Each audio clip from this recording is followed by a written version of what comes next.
Today on General Hospital, Jack crashes Carly and Valentin's good time. Trina doesn't believe she'll ever trust her mom again, and Britt and Josslyn come up with a plan to save her. At the cafe, we see a replay of Lulu and Nathan leaning in for a kiss. Lulu gasps and pulls away, but they quickly resume kissing. However, she pushes him away again, saying they can't do this. Lulu tries to blame the kiss on the storm, the booze, and them not thinking clearly, but Nathan has wanted to kiss her for a long time. Lulu admits she has feelings for him too, and Maxie would kill her for that. Nathan says they can't ignore their feelings, but Lulu says they can't ignore Maxie. Nathan points out that Maxie moved on and perhaps he should too. However, Lulu feels it would crush Maxie if she found out about them. Lulu says this would hurt Dante as well as hers and Maxie's kids. She admits she enjoyed the kiss and he did too. However, he says she's right and they should let this go.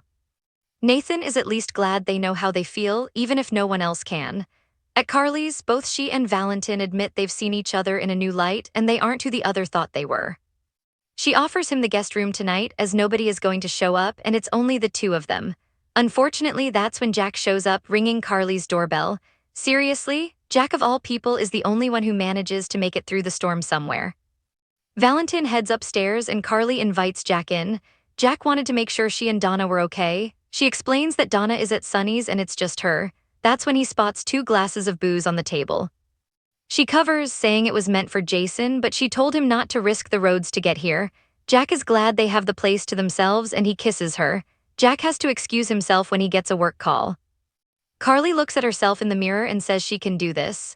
Jack returns and she pulls him into a kiss. At the gatehouse, Charlotte and Danny's kiss is interrupted when Rocco turns up.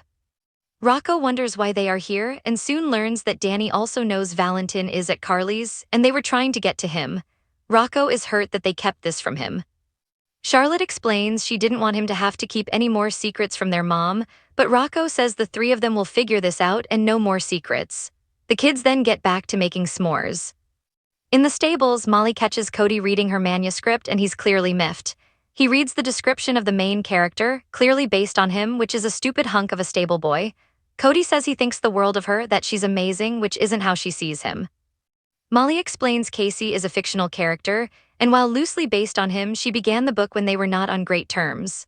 However, she points out that Casey grows in the book, falls in love with Maddie, and comes to see how wonderful he is. She says people and their opinions change over time, that's how life works. Molly is shocked he is taking this so hard. He explains these traits are the worst things he thinks about himself, and she put them out there for other people to read, and that hurts. She says that writing the novel was a way for her to heal after what happened with TJ, Christina, and the baby. Now she's only going to think about how this novel hurt him, and that hurts her.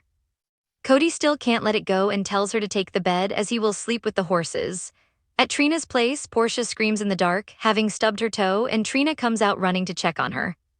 For a moment, the tension between them eases, and Portia begs her daughter to speak to her. Trina tells her mom that she doesn't know if she can ever forgive her for what she's done to her and their family. Trina hates that this baby is coming into the world as she did, surrounded by lies.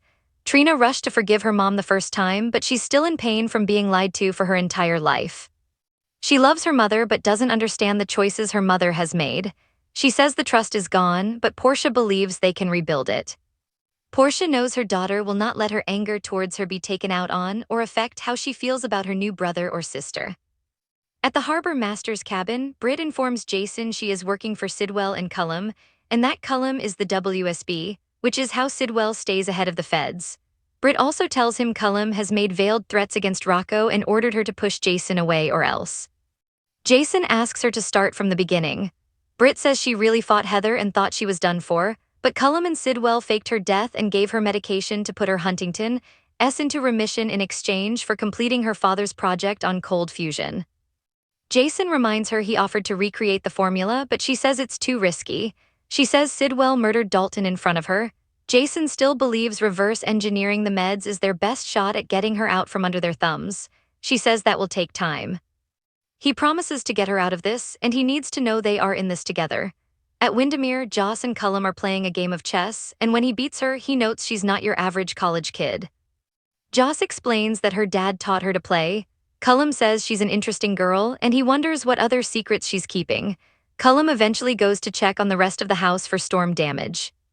Joss begins snooping and finds a tin of cigars and a copy of Faison's book in Cullum's jacket. Unfortunately, Cullum returns and catches her with the book in hand. Joss says she grabbed his jacket as she got cold again and these fell out. Joss asks about the book and says the woman on the cover looks just like their old commissioner, Anna Devane. Cullum claims he's never heard of her. Joss settles in to read the book and Cullum seems suspicious. Britt agrees she's all in on Jason's plan.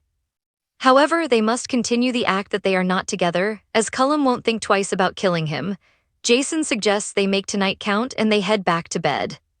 Carly and Jack make love on the couch by the fire, while a sad and frustrated-looking Valentin huffs and puffs in the attic.